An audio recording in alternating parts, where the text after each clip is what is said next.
Добро, ви благодарам за интересот. Поздрав до сите прилепчани, поздрав до македонската јавност. Токму така, на 83 или 84 во моментов обработени проценти на гласови, прогласуваме победа во Прилеп, победа во првиот круг, повеќе од 15.000 гласови на контото на ВМРО ДПМН и она што очекувавме заврши со овој изборен процес, односно ВМРО ДПМН го има мнозинството во Советот и градоначалник во следните 4 години од редовите на ВМРО ДПМН.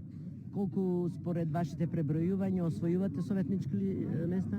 Па се менува согласно Донтовата формула, меѓутоа некаде се движат околу 17 или 18 советници, меѓутоа ова не ја земајте го здраво за готово, треба да видиме.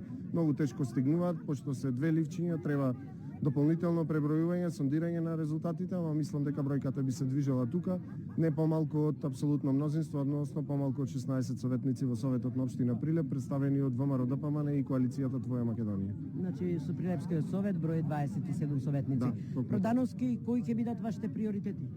Па вака би одел со едноставен одговор.